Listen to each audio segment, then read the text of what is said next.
Hi, everyone. I'd like to go over our syllabus with you briefly. If we meet in class, the first day we'll be going over it in small groups.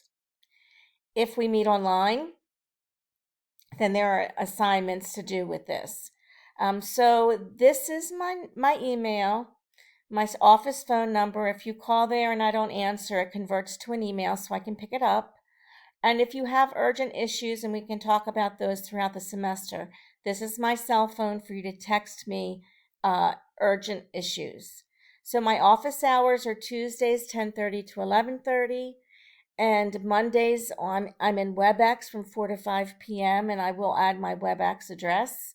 And then if you have other times that you want to meet, I'm really happy to meet with you. They probably would be virtual. I am on campus other days throughout the semester, but they're not consistent. But if I'm on campus and you want to meet on campus, I'm happy to meet with you.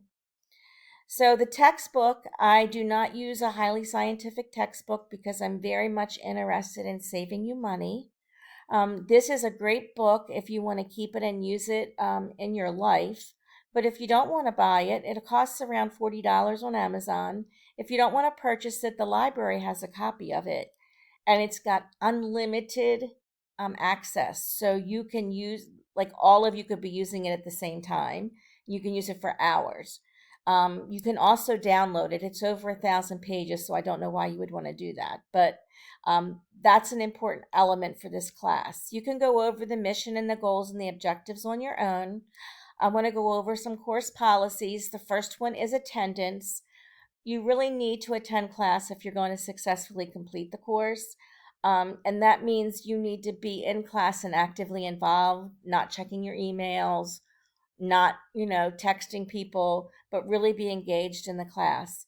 And so, in regards to attendance, everyone is allowed 2 absences without penalty. I don't care why you're absent. I don't need doctor's notes. I don't need court notes. Everyone gets 2 absences completely free. Just like if you had a job, you have personal business leave. However, after 2 absences, you'll lose 5 points per absence from your total grade. So if you have 300 points, if you have, yeah, let's say you have 200, I'm counting how many points you have. If you have 360 points, which is an A minus, and you miss 2 days, if you miss 2 days, that's free. But if you miss 4 days, you would lose 10 points, and you would go from 360 to 340, which would be a B. So you would go from an A minus to a B.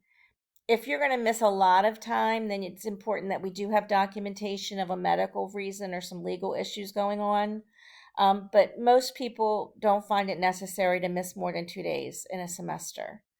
My assignments, lateness policies are really strict because they're relevant to what we're doing. Discussion boards, if you submit it one day late, you can get 50% of the points. But if they're more than one day late, there is zero. And that's because I believe your discussions are due on Sundays. Mondays, I'm going to look at them to see what's in the discussion board, and that's going to help me decide what to do on Tuesday. So if you turn it in more than one day late, it's useless because I can't use it for what I need to use it for. Other assignments are 25% late for each day it's late, and that's a calendar day. After 4 days, they would earn a zero. Again, that's because the assignments that we're doing are related to what we're doing. And if you turn them in too late, they're not relevant. If a new unit starts, you can't turn it in late because we've already moved on to other topics. There's 12 online assignments that are relevant usually to what you're doing on hybrid days. They're penalized 25% for each day they're late. I'll fix that. And the 2 lowest scores are dropped. So if you have some personal issues going on and you miss something, it's no big deal because your 2 lowest grades will be dropped. However, if you miss a lot of assignments, it will impact your grade tremendously. And I don't give extra credit to any one individual. That's already discussed. Extra credits assignments, and they are there throughout the class, are not accepted late. If there are issues that impact Blackboard submissions, like there's a storm or the server is down at Towson, of course I'm going to know about that. But if you are personally having an issue with submitting your document, you need to email it to me so it's time stamped. So let's say it's 11:50 at night and you're done and you're trying to submit it and something's wrong and you cannot. You email it to me to show me that it is finished, and then you submit it in Blackboard as soon as possible. Without that timestamp showing it was finished, it will be marked late. I'd like you to save things a certain way because this helps you to learn how to save your documents, one, so that all similar documents are together, so all your Health 311 documents are together. They're then listed by the title of what you're doing. Using the year, month, and date helps to put them in chronological order, which will be very important in your life. And then your name is on there just because your name should be on everything you do. If you notice, that is year, month, date, and the month and date are 2 digits, and that is because your computer reads 2-digit numbers. So if you only have 1 digit, it reads that 1 digit as differently. So if you had put 2025-5 for May, your computer reads 5 as 50. And then all of a sudden, your documents are not necessarily in chronological order. There's information here about how to submit work, academic integrity. You all need to be aware of what academic integrity is. If you breach academic integrity, the minimum punishment in the class is a 0 on the assignment. It could lead to failure of the course. And the other thing is that academic integrity is sent to student affairs to see if there's other disciplinary action that needs to happen. So there's this new thing, AI, and so we're going to look at AI in class, and I want you to use AI in a responsible and ethical way, and we'll try to work through that together. But here's the guideline for AI. You need to ask yourself, would it be okay to ask a person to do this? So would it be okay to ask a person to write your paper for you? The answer is no. Would it be okay to ask another person to write your discussion board question for you? The answer is no. But would it be okay to ask someone to look at your paper to check your spelling and grammar? That's a yes. Would it be okay to have someone look at your paper and give you suggestions on better organization? The answer is yes. So if you're not clear, first ask yourself, if I asked a person to do this, would it be okay? If you're still not sure, then ask and we'll work through it together. But there are ways to use AI that are appropriate. And when they're appropriate, we'll talk about them in class. But make sure you ask if you're not sure. I don't want to send you to academic affairs for an integrity issue when if you would have asked, we could have clarified it. Communication, I typically respond to emails Monday through Friday in the morning. If you need something urgent, if 5 o'clock at night and you email me at 3, it's highly unlikely you're going to get an answer till the next day. That's an example of when you would text me. And the text would say, this is so-and-so from Health 311.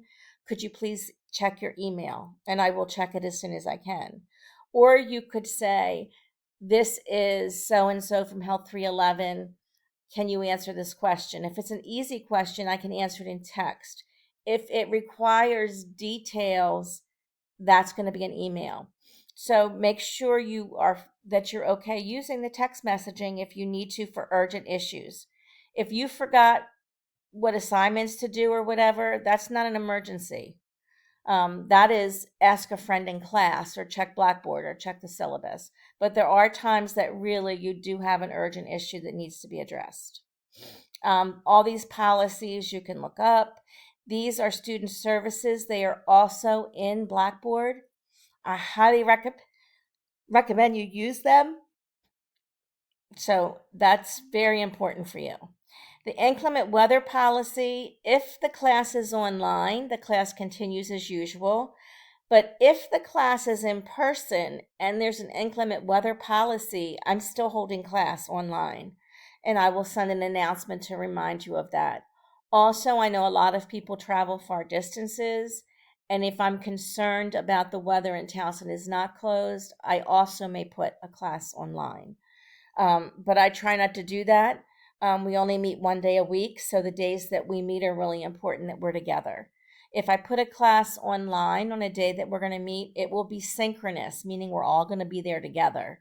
And if a class is synchronous online, to be marked present, your camera must be on.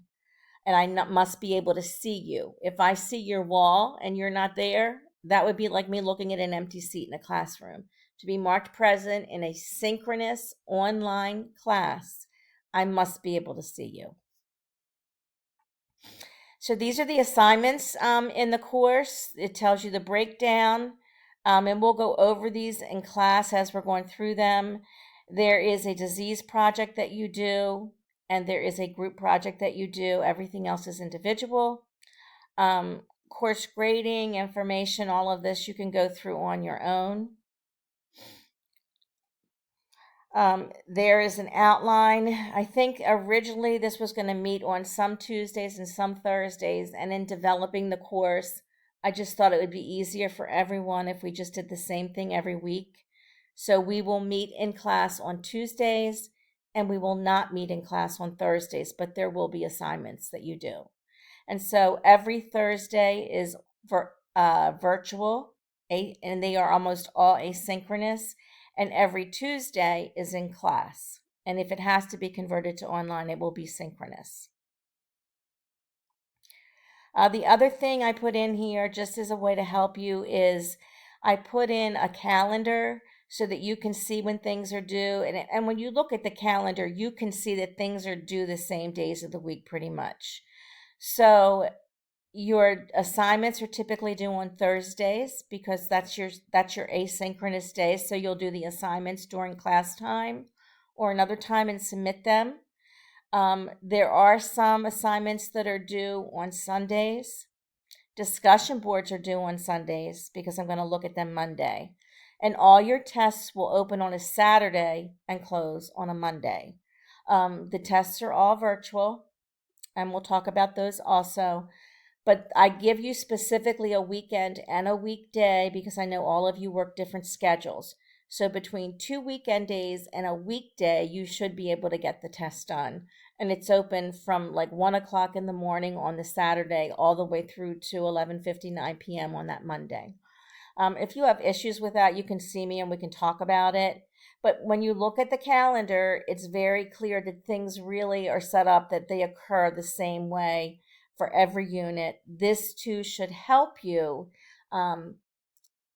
be organized and not miss assignments. But again, if you do, there's those little things in the syllabus that some of your assignments are dropped if they're low.